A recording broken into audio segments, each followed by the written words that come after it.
All right, today we're diving into a really fascinating legal battle that has a pretty strange twist. You've got a company offering up millions of dollars to settle a lawsuit, but another group is actually fighting to block the deal. So what in the world is going on here? Yeah, it's a total head-scratcher, right? Normally when a company offers to pay up, that's pretty much the end of the story. But in this case, it's just the beginning. So that's the big question we're going to unpack. Why on earth would anyone try to stand in the way of a multi-million-dollar payout?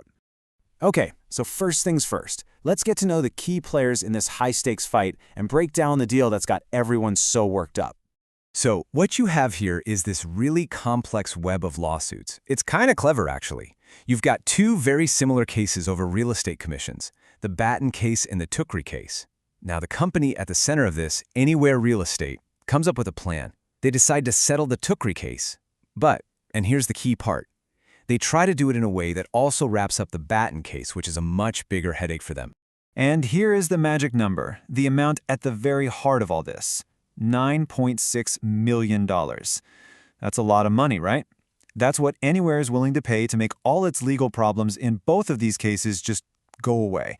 And the fact that it's such a big number makes you wonder even more, why is anyone fighting this? So what's the problem? Well, the people who brought the Batton lawsuit are, to put it mildly, not happy. They're furious. They're saying this isn't a fair settlement at all. They say it's something much, much shadier, a reverse auction. So what does that even mean, a reverse auction? Well, think of it like this. They're basically accusing the company of going bargain hunting, but for lawyers, shopping around to find the legal team that will accept the cheapest, quickest settlement. And once they get that cheap deal, they use it to get out of the other, more serious and probably more expensive lawsuit.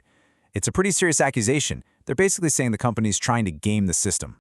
And this quote from their legal filing, man, it just cuts right to the heart of it. They call it an effort to end-run the Batton litigation. You can just feel their frustration. They're saying, hey, this isn't about what's fair. This is a slick move to get around our lawsuit and get off cheap.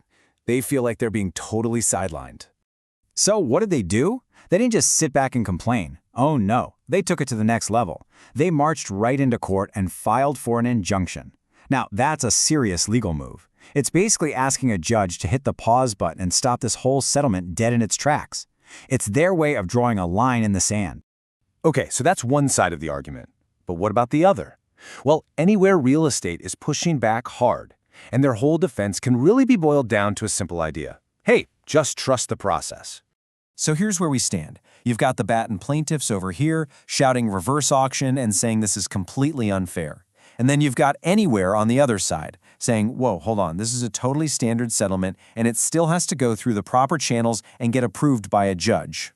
Anyware's defense really comes down to a couple of key things. First, they point out that a retired judge was actually in charge of the negotiations, which they say proves everything was above board. I mean, they claim this judge would not have tolerated improper behavior. Second, they're saying the Batton plaintiffs will absolutely get their day in court to object, but they have to wait for the right time, which is during the official approval hearing. And this quote from Anywhere's legal team, it really sums up their whole vibe. The settlement Anywhere negotiated is fair, reasonable, and adequate. It's so confident, so direct. They're not just saying the deal is fine. They're using the exact legal words to argue that it meets the official standard for a judge to approve it. They're basically saying the process will prove us right. So you've got these two sides, just completely at odds. Where does it all go from here? Well, the fate of this almost $10 million deal is now in the hands of a judge. Yep, it all comes down to this one person, a judge in the U.S. District Court for the Northern District of Illinois. Their job right now, to decide what to do about that injunction motion. Are they going to pump the brakes and halt the deal to look into these reverse auction claims? Or are they going to say, nope, let it move forward? So, let's just boil it all down one last time. You've got the Batton plaintiffs, who are afraid this whole deal just completely torpedoes their case. Then you have Anywhere, who believes this is a perfectly fair way to put these legal headaches to bed. And stuck right in the middle, the court, who now has to play referee and decide what's fair. And you know, this whole thing leaves us with a much bigger question, one that goes way beyond this specific case. It really makes you think, where is the line between a clever legal strategy and just finding an unfair loophole? When does a deal that seems smart on paper actually cross over into being an unfair shortcut? That's the huge question the court in Illinois is dealing with. And believe me, their answer could have major ripple effects for how these massive lawsuits get handled in the future.